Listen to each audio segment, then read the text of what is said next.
मैं बात करूंगा तो 14 करोड़ बिहारियों की बात करूंगा, बिहार फर्स्ट की बात करूंगा, बिहारी फर्स्ट की बात करूंगा। और यही सोच ने बिहार को बर्बाद किया।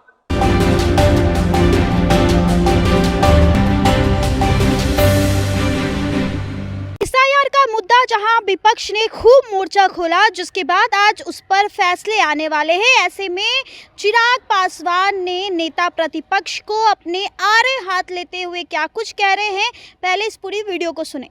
की रिपोर्ट आएगी सामने। अब रिपोर्ट आने के बाद कौन कितनी उस पर विपक्ष राजनीति करता है, अब ये देखना होगा। और बार बार हम इस बात को कह रहे हैं कि भाई इससे केंद्र सरकार का क्या लेना देना है। ऐसे आएगी, आपको कोई शिकायत होगी, कुछ अच्छा लगेगा, अच्छा भी चुनाव आयोग के सर, शिकायत होगी तो भी चुनाव आयोग के सर।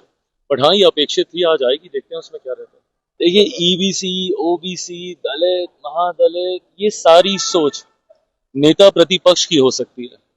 मैंने आज तक कभी किसी बिहारी को ना ईबीसी समझा, ना ओबीसी समझा, ना दलित समझा, ना महादलित समझा, ना अगड़ा समझा, ना पिछड़ा समझा, ना हिंदू समझा, ना मुस्लिम समझा। मेरे लिए बिहारी बिहारी है। मैं बात करूंगा तो 14 करोड़ बिहारियों की बात करूंगा, बिहार फर्स्ट की बात करूंगा, बिहारी फर्स्ट की बात करूंगा। और यही सोच ने बिहार को बर्बाद किया। आज आप अपने आप को आप 21वीं सदी का बोलते हैं और ये आप सोच रखते हैं कि भैया किसको हम किस जाति में हम बांट के देखें, और कौन किस जाति का वोट बैंक बनना चाहता है और कौन किस जाति को अपना वोट बैंक बनाना चाहता है। इसी सोच ने तो बिहार को बर्बाद किया है। आप बताइए, आप नेता प्रतिपक्ष हैं, आप अपने आप अभी भी आप लोग इसी तरीके का वोट बैंक बना के आप सोचने की बात कर रहे हैं। पर ये लोग तो सोचेंगे ही ना, जो एमवाई को तमगे की तरह सीने पे चला टांग के चलते हैं। क्या है एमवाई? यही सब तो है, जातीयता सांप्रदायिकता में बिहार बिहारियों को बांटना। भाई हम भी एमवाई की बात करते हैं, बट हमारे एमवाई में महिला है जो कि देश दुनिया की आधी आबादी है।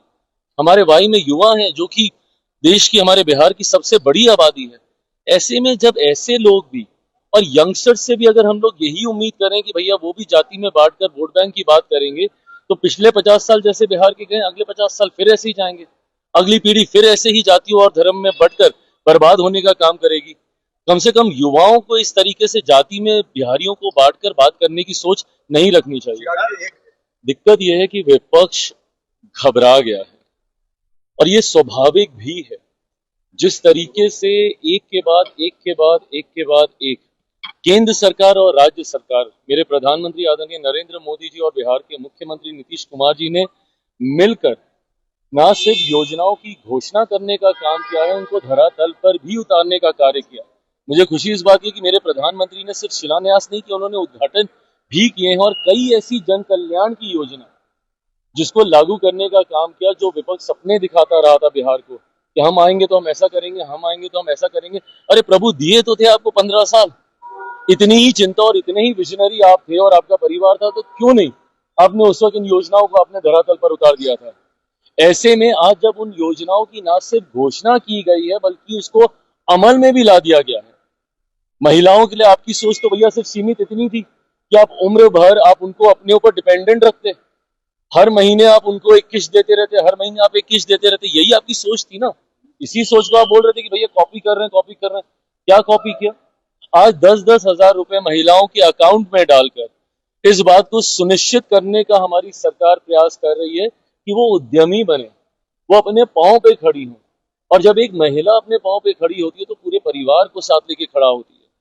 तो ऐसे में जिन महिलाओं के अकाउंट में गए हैं 10,000 रुपए, वो इसलिए नहीं गए कि भैया आज दिए हैं फिर तुमको दे देंगे, फिर तुमको दे देंगे। नहीं, आप एक प्रोजेक्ट तैयार कीजिए। आप जिस भी व्यवसाय में आप जाना चाहती हैं, आप उसके लिए आप कार्य कीजिए, इनिशियल रिपोर्ट सबमिट कीजिए और उसके बाद 2 लाख रुपए की और राशि आपको दी जाएगी ताकि आप उसको पूरी तरीके से आप स्थापित कर सकें। ये विकास की सोच है।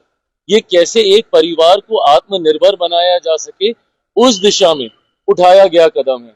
और स्वाभाविक है भैया, ये ऐसे कदम हैं जो सीधा गरीब कल्याण की योजनाओं को सशक्त करते हैं, महिलाओं को सशक्त करते हैं, परिवारों को सशक्त करते हैं। ऐसे में आपको स्वाभाविक है चुभना ये सारी बातें। तो सुना आपने, चिराग पासवान ने जहां तेजस्वी यादव को कह दिया कि वो पहले भी हंगामा किए और फैसला आने के बाद भी वो हंगामा ही करेंगे, क्योंकि विरोधी का काम हंगामा करना ही होता है। अब बने रहे हमारे साथ, तब तक के लिए बहुत बहुत शुक्रिया।